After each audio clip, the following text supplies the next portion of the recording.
Boa noite, irmãos e irmãs, graça e paz da parte de Deus, nosso Pai, e de Jesus Cristo, nosso Senhor. Eu quero dizer que o texto de hoje é muito mais fácil de nós entendermos do que o texto do domingo passado, não é? A quem honra, honra. O pastor da igreja é que tinha que ficar com a parte complexa do assunto. Mas eu quero convidar todos vocês para abrir a palavra de Deus em Neemias, o capítulo 8, e eu quero então convidá-los a acompanhar a leitura que eu vou fazer dos 12 primeiros versículos deste capítulo, Neemias 8, de 1 a 12. Encontraram? Sim. Quando chegou o 7º mês, os filhos de Israel já estavam morando nas suas cidades, todo o povo se reuniu como um só homem na praça, diante do portão das águas. E pediram a Esdras, o escriba, que trouxesse o livro da lei de Moisés que o Senhor havia ordenado a Israel. Esdras, o sacerdote, trouxe a lei diante da congregação, composta por homens, mulheres e todos os que eram capazes de entender o que ouviam. Era o primeiro dia da semana, ou era o primeiro dia do 7º mês. Esdras leu o livro em voz alta diante da praça que fica em frente ao portão das águas, desde o amanhecer até o meio-dia, na presença dos homens, das mulheres e dos que podiam entender. E todo o povo tinha os ouvidos atentos ao livro da lei. Esdras, o escriba, estava num púlpito de madeira que fizeram para aquele fim. Estavam em pé, ao lado dele, à sua direita, Matitias, Sema, Anaías, Urias, Ilquias e Maazéias. E à sua esquerda estavam Pedaías, Misael, Malquias, Hassum, Asbadana, Zacarias e Mesulão. Esdras abriu o livro à vista de todo o povo, porque se encontrava num lugar mais elevado do que todo o povo. E quando abriu o livro, todo o povo se pôs em pé. Esdras louvou o Senhor, o grande Deus, e todo o povo, levantando as mãos, respondeu: Amém, Amém. Inclinaram-se e adoraram o Senhor com o rosto em terra. E Jesua, Bani, Serebias, Jamim, Acube, Sabetai, Odias, Maazéias, Quelita, Azarias, Josadabe, Hanã, Pelaías e os levitas ensinavam a lei ao povo, e o povo permanecia no seu lugar. Eles iam lendo o livro da lei de Deus, claramente dando explicações, de maneira que o povo entendesse o que se lia. Neemias, que era o governador, e Esdras, sacerdote e escriba, e os levitas que ensinavam o povo, disseram a todos: Este dia é consagrado ao Senhor nosso Deus, e por isso vocês não devem prantear nem chorar, porque todo o povo chorava ouvindo as palavras da lei. Então lhes disse: Vão para casa, comam e bebam o que tiverem de melhor, e mandem porções aos que não têm nada preparado para si, porque este dia é consagrado ao Senhor. Portanto, não fiquem tristes, porque a alegria do Senhor é a força de vocês. Os levitas tranquilizaram todo o povo, dizendo: Acalmem-se, porque este dia é santo, não fiquem tristes. Então, todo o povo se foi para comer, beber, mandar porções aos que nada tinham e fazer uma grande festa, porque tinham entendido as palavras que lhes foram explicadas. Que Deus nos abençoe. Pai querido, nós estamos diante de Ti nesta hora com este relato maravilhoso dos efeitos da Tua palavra na vida das pessoas. E nós entendemos aqui, ó Deus, que aquele momento foi um momento de avivamento entre o povo. Foi um momento em que a esperança reacendeu, em que a tua palavra foi renovada nos corações. Aquele momento foi um momento precioso, pelo qual o teu Espírito operou na vida do povo de Israel. E pode demonstrar com toda clareza para todos nós que efeitos maravilhosos a tua palavra pode produzir no coração de uma pessoa temente ao Senhor. Nós pedimos que o Senhor nos ajude a clarear este assunto aqui, a trazer uma explicação de maneira que todos nós percebamos que o Senhor está por trás de tudo isto aqui. E que nós vejamos o Senhor por detrás de toda a nossa vida. Nós oramos agradecidos em nome de Jesus. Amém. Pois é, meus irmãos, este era o primeiro dia do 7º mês. Na linguagem religiosa, era o 7º mês. Quando é que este calendário religioso começou a funcionar? Este calendário religioso começou a funcionar no dia em que Deus determinou aos israelitas que saíssem do Egito, lá atrás. Então Deus afirmou que a saída do Egito seria o primeiro mês do ano religioso. Entretanto, por alguma razão, o povo de Israel também tem um ano civil. E o ano civil é justamente no mês 7º do ano religioso. Então, quando nós olhamos para esse texto aqui, quando chegou o 7º mês, o primeiro dia do 7º mês, nós estamos falando do nosso 1º de janeiro. É claro que lá não era o 1º de janeiro. Na verdade, de acordo com o calendário judaico, vai ser no dia 25 de setembro.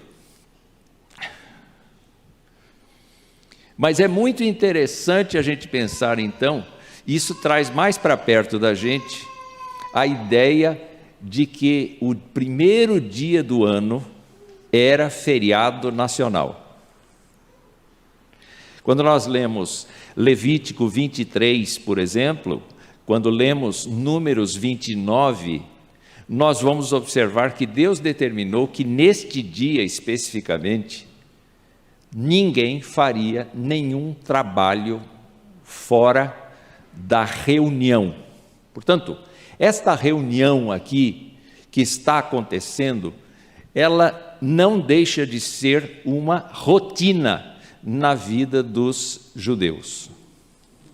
É uma reunião esperada, é uma reunião exigida pela lei e, portanto, toda a liderança religiosa, toda a liderança espiritual de Judá, dos judeus, na verdade, já estava se preparando para este dia. O que marca a diferença deste dia para outros dias é o fato de que, neste dia, especificamente, há um clima novo, há um ambiente novo, há uma circunstância nova. Aquele povo tão sofrido, que vivia sendo, de certa maneira, abusado pelas etnias vizinhas, pelos povos vizinhos, com dominação, com abuso de invasões, porque eles não tinham muros, porque eles estavam completamente desguarnecidos de segurança, tinham visto, nos últimos tempos, precisamente nos últimos meses, uma coisa fantástica acontecendo. Um homem chega e, impulsionado por Deus, propõe a toda a liderança da cidade o reerguimento das muralhas de Jerusalém. A obra tem contra si toda a inimizade em volta das pessoas. os governantes das outras localidades não querem esta muralha, e entretanto, Deus de tal modo faz com que a população inteira, tanto de Jerusalém quanto da região em volta, se envolva, se comprometa com esta reconstrução, que a Bíblia nos indica que em 52 dias, uma muralha extensa, relativamente extensa, alta, larga, tenha sido recomposta. Mais do que isto, o governador que chegou lá da região de Xerxes foi um homem que enfrentou os inimigos em volta, a população viu isso, os construtores viram isso, mas além disto, houve um trabalho muito forte deste homem e das pessoas que o acompanhavam no trabalho de promover a justiça interna, de maneira que aqueles pobres que já não tinham mais nada, absolutamente nada, recobraram as suas terras, recobraram algumas das suas posses e especialmente recobraram os seus filhos. Quer dizer, este ambiente todo é uma ebulição de coisas e as pessoas estão percebendo algo diferente. Mas não é só isso. Como nós temos pessoas tementes a Deus na liderança desse projeto todo, nós sabemos com toda clareza que a motivação que Neemias teve logo no início para vir reconstruir os muros, era o fato de que nós pecamos contra ti, nós abandonamos tua palavra, e o Senhor disse que se nós abandonássemos tua palavra, o Senhor nos dispersaria. Nós somos o teu povo e nós precisamos voltar a ser teu povo. A liderança daquele povo sabia com toda clareza, queridos irmãos, que faltava ali o conhecimento da palavra de Deus, o conhecimento das Escrituras. Quando o povo não conhece as Escrituras, o povo pode até ser religioso, mas o povo baseia toda a sua crença, toda a sua confiança na experiência. Não é errado a gente ter experiência, mas não é errado a gente desenvolver uma teologia em cima da nossa experiência, porque a nossa experiência é imperfeita, não é verdade?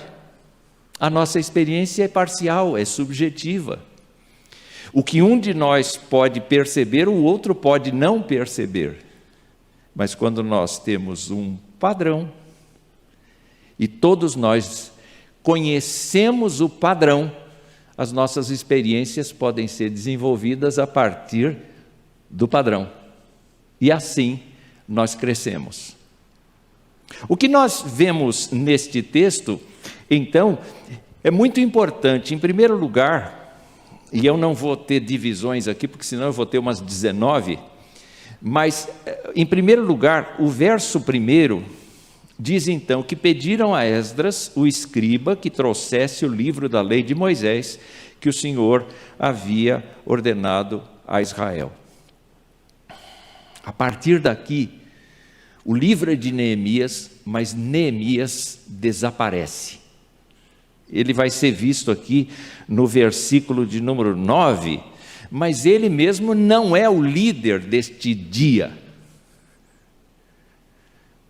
Ele sabe que ele não tem condições de exercer, nem ordem para exercer a função de um sacerdote, a função de um homem que está responsabilizado diante de Deus por conduzir a espiritualidade do povo. Então ele cede o lugar. Ele não é uma estrela, ele não é uma pessoa que necessita aparecer em tudo, ele desaparece do relato.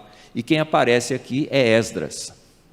Esdras já foi visto no próprio livro de Esdras, capítulo 7, como um estudioso, mais do que um estudioso, um homem crente, mais do que um homem crente, um homem conhecedor das Escrituras. Portanto, ele é a pessoa certa para estar na liderança deste momento da vida. Entende? Quando nós queremos uma igreja que é uma igreja despertada, nós temos que colocar as pessoas certas nos lugares certos. Nós temos que ter uma liderança sadia, uma liderança sem pecado, uma liderança competente pelo próprio Espírito Santo de Deus. E nós vemos lá no relato de Esdras uma pequena fala a respeito dele. O versículo 6 do capítulo 7 diz assim: ele era escriba versado na lei de Moisés, dada pelo Senhor Deus de Israel. E como a mão do Senhor, seu Deus, estava sobre ele, o rei lhe deu tudo o que ele havia pedido. Você percebe que Esdras é um homem ungido pelo Senhor, não apenas conhecedor da Escritura, não apenas um teólogo, não apenas um doutor da lei, mas muito mais do que isso, um homem que está com seu coração direcionado pelo Senhor. Portanto, ele pode ser um veículo pelo qual o avivamento daquele povo aconteça. É importante para nós pensarmos que os nossos líderes precisam, sobretudo, ser pessoas espirituais, ser pessoas voltadas para o cuidado das Escrituras, terem o coração quebrantado. Quando uma igreja tem uma liderança de coração quebrantado, ela não age absolutamente por inveja, nem por dominação, ela age por serviço. Os nossos oficiais precisam ter a ideia de que eles estão postos aqui para o serviço do povo de Deus, e não para dominarem sobre o povo de Deus. Eles têm que saber, como dizem os americanos, 110%, para darem tudo de si para a liderança. O que acontece? Certamente, enquanto os muros estavam sendo terminados ali, já havia um grupo de pessoas preparando o púlpito, porque a obra terminou uns 5 dias antes desta reunião aqui do dia 1º. E era um púlpito que cabia 14 pessoas. Está dito aqui, não é? O nome das pessoas no versículo 4, que estavam junto com Esdras lá. 6 à direita de Esdras e 7 à sua esquerda. Portanto, ele era um dos que estavam quase no centro, ele não era exatamente do centro. Mas o que a gente verifica aqui é que o critério foi: ele leria o livro da lei em voz alta, portanto ele estava sem auxílio de microfone, como a gente tem aqui, mas ele estaria numa plataforma mais alta, indicando com isto que ele tinha o objetivo de alcançar cada pessoa do seu auditório, mas ao mesmo tempo que aquilo que ele ia fazer era mais nobre do que qualquer coisa que houvesse ali embaixo. E o texto nos mostra que o povo ficou de pé. Mas é interessante você observar qual foi o procedimento então de Esdras. Diz-nos o texto aqui do versículo 5 o seguinte: Esdras abriu o livro à vista do povo, porque se encontrava num lugar mais elevado do que o povo. Quando abriu o livro, todo o povo se pôs em pé. Então Esdras fez o quê? Quando você lê o verso 6, você compreende que Esdras tinha que ler a lei, mas isso não era uma coisa mecânica. era uma coisa que deveria colocar o coração das pessoas no texto bíblico. Então, diz o verso 6, Esdras louvou o Senhor, o grande Deus. E a gente encontra outras passagens, queridos irmãos, que mostram como é que um verdadeiro israelita adorava o Senhor. Ele não apenas adorava o Senhor do ponto de vista de dizer que a natureza é gloriosa e a obra de Deus é gloriosa, como nós vimos no Salmo 19, mas ele tinha uma compreensão do Deus Redentor, ele tinha uma compreensão do Deus Salvador. E, normalmente, nós vamos encontrar esta fala, o Senhor é bom e a sua misericórdia dura para sempre. Esta é a mensagem do Antigo Testamento, o Senhor é bom e a sua misericórdia dura para sempre. O Senhor tem um coração, o Senhor tem uma compreensão da nossa existência, que é uma construção bondosa. Ele olha para as pessoas com ternura, ao passo que exerce sobre elas a sua misericórdia. No Novo Testamento nós vamos compreender perfeitamente a ideia de que ele faz isso por meio de Jesus Cristo. Quando a gente confessa Jesus Cristo como Senhor da nossa vida, ele então está, na verdade, nos aceitando como filhos. E ele trata cada um como filho, como filha. É maravilhoso a gente pensar nesse relacionamento. Mas quando a gente não lembra da palavra, quando a gente não conhece a palavra, quando a gente não pratica, não utiliza a palavra para nortear a nossa vida, a gente perde essa sensibilidade e a gente só consegue imaginar Deus furioso com a gente. Vocês lembram qual foi a reação de Adão? Deus vem aí, deixa me esconder. Deus vem aí, ele vai me ver e vai perceber que eu estou nu. É assim que a gente faz. É assim que a gente faz. A gente se esconde. Mas quando a gente conhece a palavra, quando a gente é confrontado pela palavra e quando a palavra tem acesso ao nosso coração, a gente se sente e a gente se percebe pequeno. A gente se percebe carente. E esta foi exatamente a crise, eu vou chamar de crise, que tomou conta de todo o povo. Porque Esdras subiu ao púlpito, abriu o livro à vista do todo o povo e começou a louvar o Senhor, o grande Deus. E o povo então acompanhou. O povo ergueu as mãos e o povo começou a louvar a Deus junto com Esdras. O coração foi sendo preparado para acolher as Escrituras. Acho bonito isto, porque marca exatamente o objetivo da nossa caminhada aqui. Por que a gente vem aqui e a gente tem todas essas partes litúrgicas que antecedem o sermão? Exatamente para a gente perceber quem Deus é, para perceber quem nós somos, para agradecer a Deus pelo que Ele faz por nós, para então recebermos a sua palavra.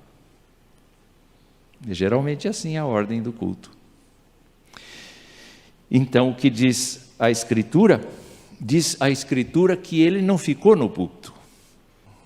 Ele leu, ele fez uma parte, porque ele leu em hebraico, a língua que Moisés escreveu a lei. Só que o povo tinha sido invadido, tinha sido levado ao exílio, e eles tinham agora uma língua administrativa do império, que se convenciona, se entende que era o aramaico. Inclusive, se afirma que Jesus falou aramaico, uma língua que é uma espécie de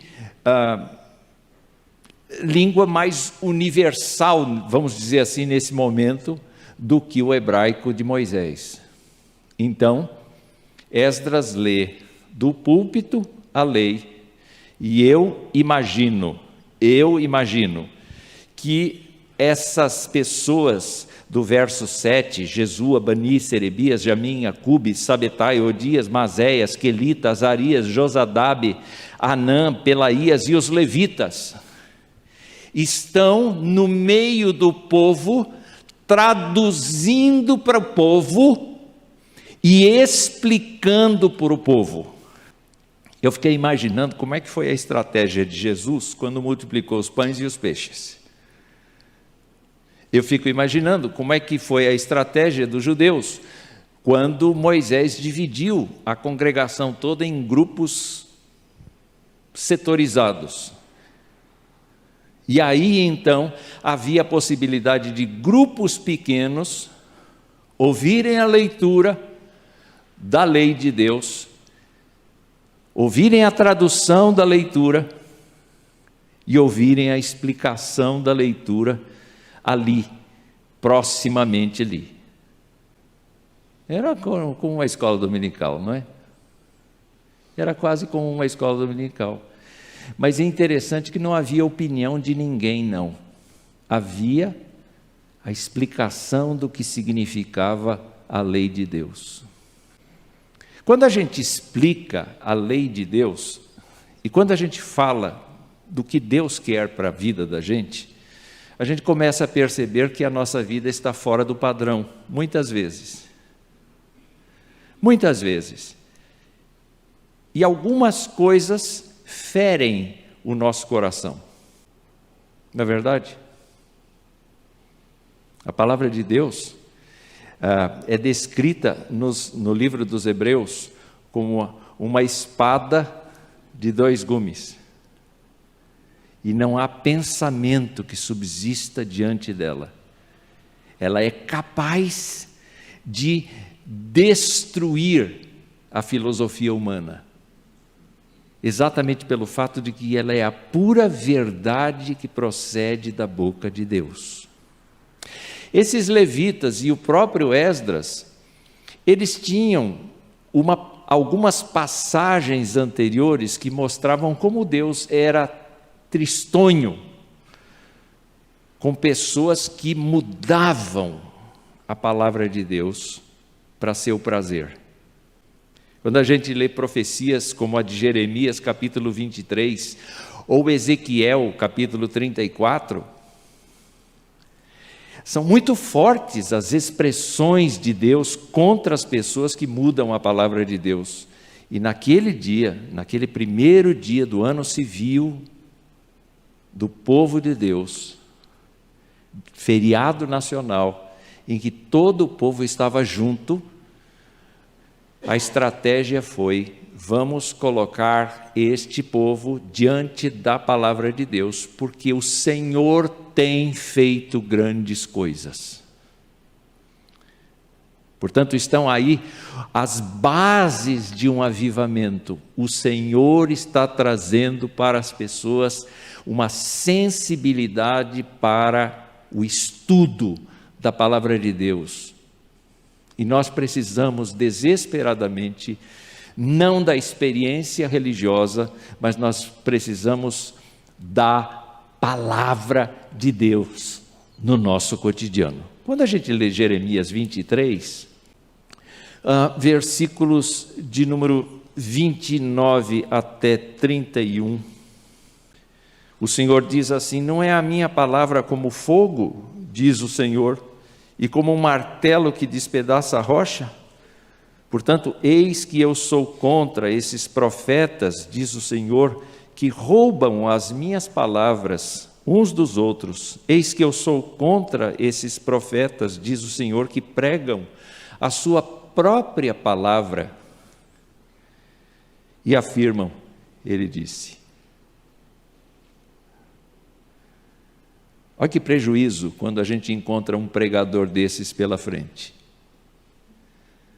O pregador sonha, O pregador tem uma visão, e o pregador diz, ele disse, quando Deus não disse.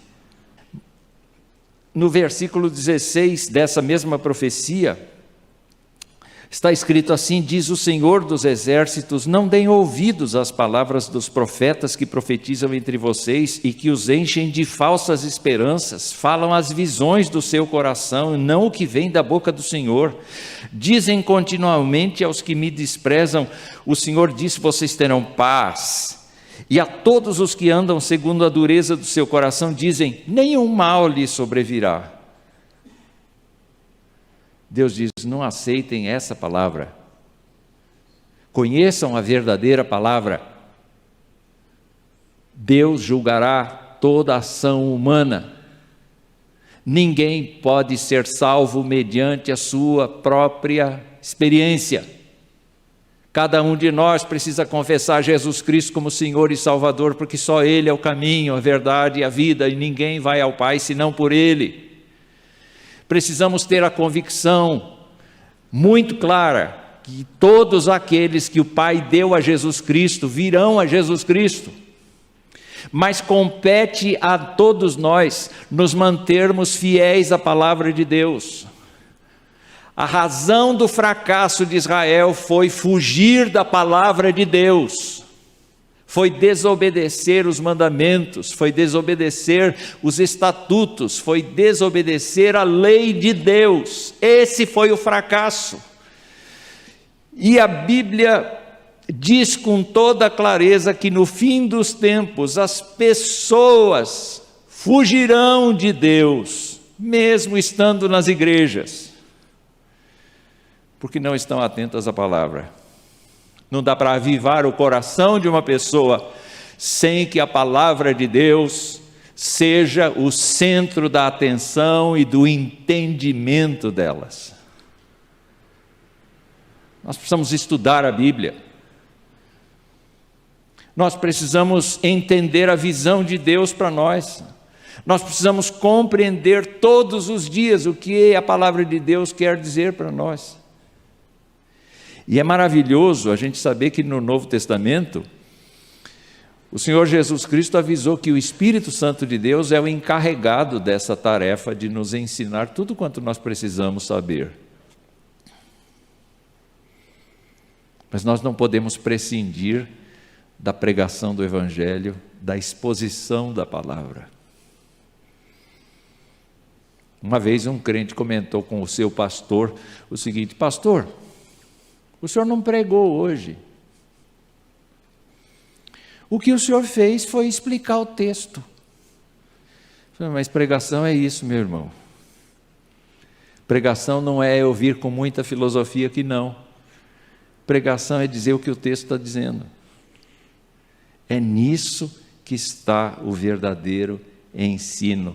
Esdras sabia disso, os levitas sabiam disso, esse pessoal todo sabia disso, Neemias sabia disso. Sabe qual foi o resultado? O resultado está aqui mostrado no verso 8 e no verso 9. Eles iam lendo o livro da lei de Deus, claramente dando explicações, de maneira que o povo entendesse o que se lia. O povo de repente descobriu a palavra de Deus e viu que a palavra de Deus é rica, é eficaz para transformar o temperamento, para transformar o coração, para fazer da gente próxima do Senhor. Na verdade, a intimidade do Senhor é para os que o temem, mas os que o temem leem a palavra, os que o temem estudam a palavra, os que o temem vivem pela palavra. E meus irmãos, o povo entrou numa histeria. Em vez de todo mundo fazer como no princípio foi feito, né? Esdras louvou o Senhor, o povo levantou as mãos e todo mundo adorou o Senhor com o rosto em terra, foi uma alegria geral, mas quando a palavra começou a entrar no coração, aquelas pessoas começaram a ficar constrangidas, quebrantadas. É isso que a palavra vai fazer no seu coração e no meu. Nós vamos chorar diante de Deus quando nós compreendermos a palavra, quando nós lermos um trecho e começarmos a pensar no significado desse trecho. E quando nós pensarmos nisto, nós vamos ver o que aconteceu lá. Neemias, que era o governador, e Esdras, sacerdote, escriba, os levitas que ensinavam o povo, disseram a todos: este dia é consagrado ao Senhor nosso Deus, e por isso vocês não devem prantear nem chorar. É um dia de alegria, não um dia de tristeza, mas a palavra provocou a tristeza. A palavra fez com que eles vissem o seu próprio pecado, a sua própria fraqueza. E é como os líderes dissessem assim: tá bom, vocês viram a sua fraqueza, mas agora pensem só, que o Deus que cuida da sua fraqueza pode dar para vocês um novo horizonte. E isso não é uma cidade, ainda que tenha uma cidade chamada Novo Horizonte. Uma nova perspectiva, uma nova visão das coisas, como eu falei pela manhã, quando a gente estudou o livro de Reis. E meus queridos irmãos, então, este dia é consagrado ao Senhor nosso Deus, e por isso vocês não devem prantear nem chorar, porque todo o povo chorava ouvindo as palavras da lei. Eu gosto muito da intervenção da liderança ali, porque eu queria rechaçar aqui uma verdade absoluta da humanidade: a voz do povo é a voz de Deus. É não. Não é não. O povo não sabe o que faz, inclusive pode ficar histérico. Eu não sei quem é da década de 60, 70 aqui, quando aquelas bandas de rock, especialmente as inglesas, começaram a eclodir assim nos shows, como era a reação das meninas. Alguma de vocês foi a algum negócio desse, não? E ficou treslocada, arrancando os cabelos, precisava tocar na pessoa e chorava. Não é esse tipo de coisa que o povo precisa, não. Quando o apóstolo Paulo falou de nós termos um relacionamento cultual com Deus, ele diz que nós temos que usar o nosso entendimento, a nossa razão, o nosso culto racional, a nossa competência de compreender a imensidão de Deus, a não acessibilidade de Deus, o fato de Deus ser insondável e de nós não sermos, o fato de nós sermos pequenos, mas sermos amados, o fato de Deus ter uma vontade específica para a nossa vida e de nós andarmos dentro dessa vida. Sabe, irmãos, a proposta daquela liderança foi: vão para casa, parem de chorar, hoje é dia de alegria. Sabe por quê? Porque o Senhor está fazendo uma obra, o Senhor está mexendo comigo, o Senhor está mexendo com você. O Senhor quer que você o conheça mais profundamente. O Senhor quer que você seja uma pessoa íntima dEle. Ele quer mostrar que Ele é bom, que a sua misericórdia dura para sempre. Ele não quer que você fuja dEle, Ele quer que você dependa dEle, Ele quer que você viva conformado com a palavra dEle. É isso que Ele quer, Ele sempre quis isso. Jesus Cristo é o nosso maior exemplo disso. Ele vivia com o Pai. Ainda que ele estivesse tratando com a multidão, ele estava conectado com o Pai. Ele disse: eu não faço a minha vontade, eu faço a do Pai. E ele conhecia a Escritura como ninguém. Até porque eu fico imaginando, né? Ele ia para a sinagoga, ele ouvia o ensino dos escribas, dos fariseus. Eu acho que ele balançava a perna e dizia: é assim que vocês entendem? Mas não é isso que nós dissemos lá atrás. Porque ele faz parte da Trindade excelsa. Aquilo que os escritores bíblicos escreveram veio da cabeça da Trindade, meus irmãos. Iluminado, inspirado pelo Espírito Santo, é verdade, mas o Espírito não faz nada em segredo. E Jesus Cristo, então, é nosso exemplo para isso. Mas o que eles disseram? Vão para casa, comam e bebam o que tiverem de melhor. Parou aí? Não. Não parou aí. Porque a gente poderia dizer, olha, terminado o culto, vão para casa e comam à vontade o que tiverem aí. Mas não parou por aí. O texto nos diz, mandem porções aos que não têm nada preparado para si. Em outras palavras, vocês estão se percebendo agora como o povo do Senhor? Vocês estão vendo a força da palavra de Deus em suas vidas? Então agora comecem a se preocupar com os outros. Comecem a correr atrás das pessoas que estão em carestia em relação a vocês. Comecem a pensar nas pessoas que são da mesma fé e que não têm as coisas que vocês têm.